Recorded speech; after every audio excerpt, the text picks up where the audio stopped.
Okay, good afternoon again. My name is Stasa Milojevic. I'm an associate professor here in School of Informatics and Computing.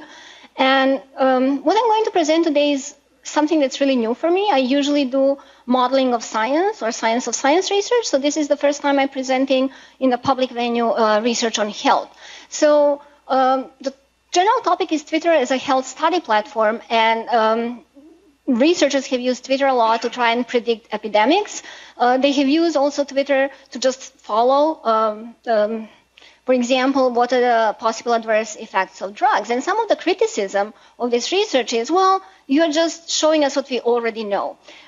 So hopefully what I want to present here is using Twitter for something that we do not know. So I tested a hypothesis that geomagnetic storms do not affect headaches or triggers of headaches and migraines. And the way I came across this was really almost by accident. A friend complained about a headache saying, oh, there was a solar eruption and I have a headache. It's like, why would you have a headache and solar eruption and all of that? And then I looked and there was inconclusive evidence, actually. There was mixed evidence whether solar eruptions affect headaches, trigger headaches or not. And the reason for that, these were all very small-scale studies. It's very expensive to follow people, and also geomagnetic storms do not happen all the time. They do happen in 11-year cycles, and when a friend complained, we are luckily entering the 24th cycle, so I could follow it, but even there, it was somewhat problematic. So you need to be in the middle of the cycle, and also you need something like health diary where you really can follow day-to-day activities. Well, that's problematic, and most of the other studies were very, very small scale, like 50 patients at most. And here enters Twitter. And some of you may be sitting there like, who is tweeting about headaches? A lot of people. So I was surprised too, but they do. So I started gathering the data in November 2012.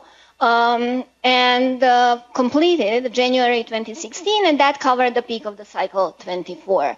There were a total of 63 million tweets, 56 of those related to headaches and 7.1 million to migraines. And the raw reporting rates were very high sometimes, like up to 150 headache-related tweets per minute for some of those. Again, I did some of the crude checking for how many of those actually were tweeting about the headaches at the time of them having headache, because that was very important for me, not about headache they had a month ago. And there were two coders, and it seems that 75% of headaches or the tweets related to headaches are the ones that were reporting actual headaches happening at the time, and that was 65% for migraines. And in case you didn't believe me that people tweeted about headaches, these are just some of the examples. So this is the major result. So although I started gathering the data when the cycle started, the problem was this was the lowest sun activity in 75 years. So it actually had to wait for almost 3 years to get sun. I think I was one of the crazy people. What's sun doing? Is there a sun eruption coming? I was listening for the news, and finally it came, and that was the largest event. It occurred in June 2015, and the black line you see, we've been collecting geomagnetic activity data for 400 years, and you can get a 3-hour reported data from a server in Germany. So I downloaded the geomagnetic activity data, and that's the top plot. And then you can see the headache and the migraine activity in that period. And then a part of the problem is there is a difference during the time of the day. So you need to do you need to find the appropriate unit of measure. So that was a minute. So I calculated a minute by minute activity and then average for days. And my result is that there is no evidence that geomagnetic storms affect headaches or migraines, at least not at a very large scale. So, and that's at the level of 1 to 2% of cases, because I did some testing. Just to prove that there is no correlation, these are all 3 years worth of data, and that's as low correlation as you can get. It's really 0, so that confirms the result.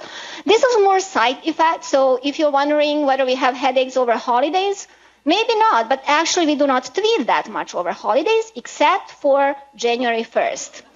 So we do have headaches January 1st, 1 p.m. That's the peak. So if you were wondering what we do, so it's not only that we have headaches, we tweet about them, unlike we do on other holidays. And I'm looking for more hypotheses. So that's like what it's really interesting about this. If you think of additional sources of data and the hypothesis, you can really use this as a health diary. Thank you.